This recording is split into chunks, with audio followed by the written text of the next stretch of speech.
वरिष्ठ पुलिस अधीक्षक श्री ओंकार सिंह पर महाराज की बड़ी कृपा रही। आपको बाबा की अलौकिक शक्तियों पर केवल विश्वास ही नहीं अपितु पूरा भरोसा था। जब कभी किसी मामले में स्थिति आपके काबू के बाहर हो जाती, आप तुरंत उन्हें पुकारने लगते। बाबा कहीं भी हो, उनकी कृपा आप पर बरस पड़ती और आप मुसीबतों से छुटकारा पा जाते। घटना सन 1948 की है, जब कानपुर में गंगा जी में भीषण बाढ़ आई हुई थी। एक नाव में सवार होकर उस समय क्षतिग्रस्त भूभागों का निरीक्षण कर रहे थे वहां के कलेक्टर श्री किशन चंद, जो बाद में दिल्ली के उपराज्यपाल भी हुए, वहां के वरिष्ठ पुलिस अधीक्षक श्री ओंकार सिंह, जिला कांग्रेस प्रेसिडेंट, तहसीलदार चपरासी आदि भी उसी नाव में सवार थे। एकाएक नाव के भीतर किसी सुराख से बाढ़ के जल ने रास्ता बना लिया। उस नाव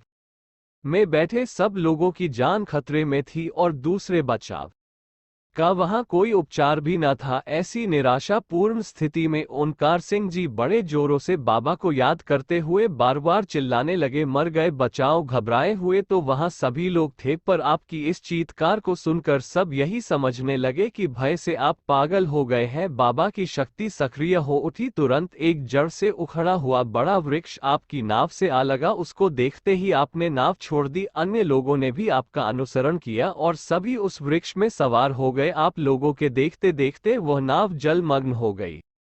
गंगा उन्नाव और कानपुर की सीमा पर बहती है। ये पेड़ बहता हुआ उन्नाव को भी जा सकता था और बाढ़ के पानी के वेग में पलट भी सकता था, पर नहीं, वह बाबा की शक्ति से कानपुर के किनारे आ लगा। इस प्रकार सभी लोगों की जान में जान आ गई। महाराज की ऐसी कृपा का परिचय उनके समाधिस्थ होने के बाद भी मिलता है, जब उन्होंने नैनीताल की झील में नावों में डूबते हुए एक परिवार के सभी प्राणियों की जानें बचाई।